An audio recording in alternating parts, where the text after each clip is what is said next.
Change is hard. Even when we want it, even when we know it's good for us, resistance creeps in. As psychologists, we see this every day.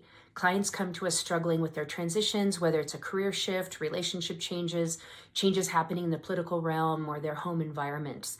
Even internal changes like shifting a belief or identity can cause a lot of turmoil for a client.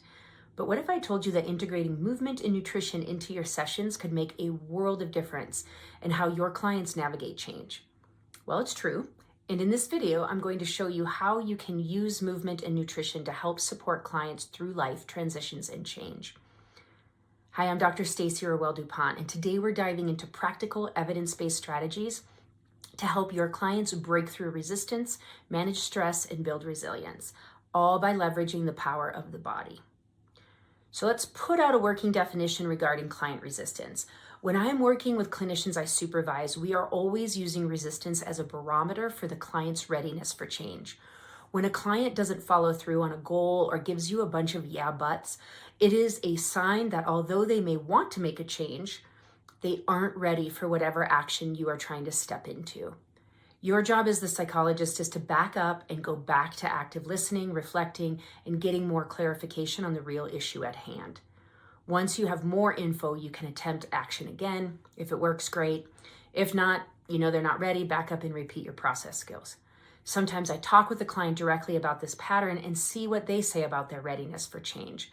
Bringing them in on the process can help them see their resistance not as being difficult or lazy, but about not being ready and needing maybe more skills, understanding, or choices before they will make the changes they feel strongly about. We know from behavioral psychology that resistance to change isn't just a mindset issue. It's a physiological response in the body.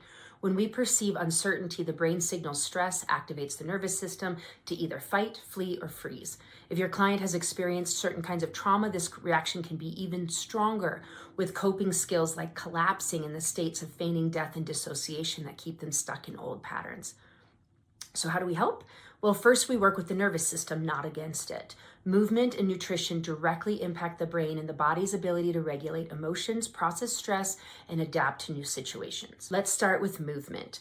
Research shows that physical activity supports neuroplasticity, the brain's ability to adapt and form new pathways. Stress chemicals in the body damage the hippocampal region in the brain, and this area is critical for memory and emotional regulation. But exercise can help through brain-derived neurotropic factor, which helps our brains rebuild parts that have been damaged. And when it comes to change, we need all the neuroplasticity and flexibility we can get. First, instruct your client to plant both their feet firmly on the ground, and then have them press their feet into the floor where they can feel their weight on their heels and their toes. Ask them to engage their leg muscles slightly and take a deep breath, inhaling through the nose, exhaling through the mouth, and encourage them to repeat, "I am safe, I can handle this." This simple exercise stabilizes the nervous system and gives clients an embodied sense of security as they process change. If you want to take it a step further, have them push down through the outside of their feet and pull up on their arches. This will increase tone in the pelvic floor, which is a key structure that senses danger, may have been damaged due to trauma, or is part of a physical and mental collapse in the mind. By engaging the muscles and the vagal system through the pelvic floor, we help clients feel a safe and non-invasive way to really get into their own physical strength and stability.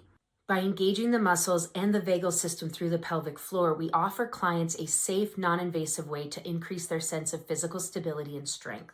Next up is movement for cognitive flexibility, which is ideal for clients who feel stuck or resistant to change. Have them move in a way that's different from their normal patterns. Maybe they cross their arms in a different direction or cross their legs opposite from what feels natural, switch their hands while writing, even walking backwards. This activates neural pathways, encourages adaptability, and reinforces that change is possible and manageable. If they're brave, I challenge them for an authentic movement exercise. This intervention asks them to listen to that inner voice and move accordingly. It can feel pretty weird. You might want to try it first so you know what they're going to go through. If they struggle to have a witness, which can be a powerful way of feeling authentically seen and heard, which all humans need, they can do the exercise at home in privacy.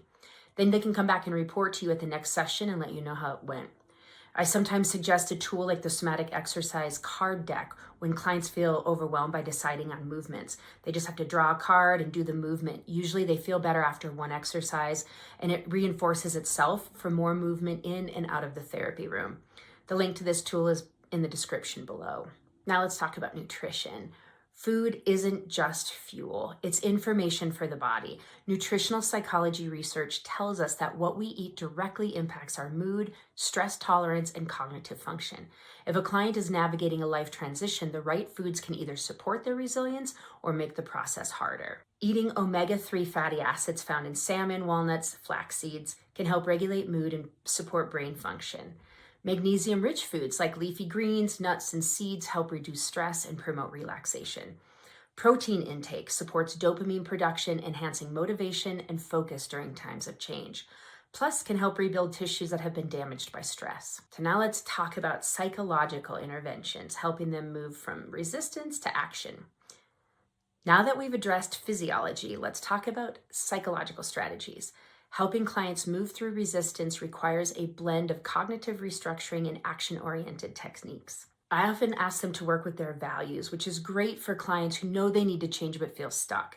Ask a client to list their top 5 values. Sometimes I use a values worksheet, other time I just ask them to do it without a written prompt. Then have them identify one change they're resisting and explore how making that change aligns with their values. For example, a client hesitant to leave a toxic job might realize that career growth and integrity are key values, making job change more congruent with their identity. This exercise taps into intrinsic motivation, and it makes that change less like an external pressure and more internal alignment. When clients feel a why they are changing, they are often more successful following through on boring, mundane, and difficult aspects of making those changes happen in their lives. For many, it is not just about impacting themselves. The change is happening in their systems. They have to be able to set boundaries with themselves, saying no to going out after work or staying up late, even for fun things. That would impact their ability to follow through on creative projects or workout plans the next day. Changing within a system can be difficult for a lot of people and has links to much more meaning than just making the change itself. As psychologists, we must address belief patterns about the behavior and thought processes to this change, how these changes, it might impact their relationships with loved ones, what happens when the change is complete and they are different than their peers. We must address the grief and loss as they give something up to make room for something new. Many clients aren't aware this is happening because it's happening behind the scenes for them. But once we help them see and they grieve, they often make changes with more commitment to their goals. If you want more ideas on how to address change strategies and client resistance in your office, check out some of the other videos I've done on making changes stick. The links to a few of them are in the description below. For clients who struggle with follow-through, encourage your client to set a small, achievable goal related to movement, such as a 5-minute walk or stretching before bed. Then pair this movement with a mantra like, "I am capable of change." That will help reinforce the connection between action and mindset. If you're interested in diving deeper, subscribe to the channel for more insights and be notified every time we drop a new video. Or maybe join me for the upcoming training programs designed for psychologists like you who want to feel more confident using movement and nutrition in clinical practice. Let's help our clients not just survive changes, but actually thrive in it. If you're interested in more information about me and the models I use to work with clients and how I incorporate movement and nutrition into my psychology practice, please visit me at stacyRD.com. Consider joining my training program on psychology and physiology. You can find the links to both of those in the description below. Of course, subscribe to the channel to get some updates when we post new videos and offer more tips and tricks to elevate your psychology practice straight from my office to yours. Give this video a thumbs up to help other clinicians find it. Share the knowledge that helps us all help our communities and our world heal.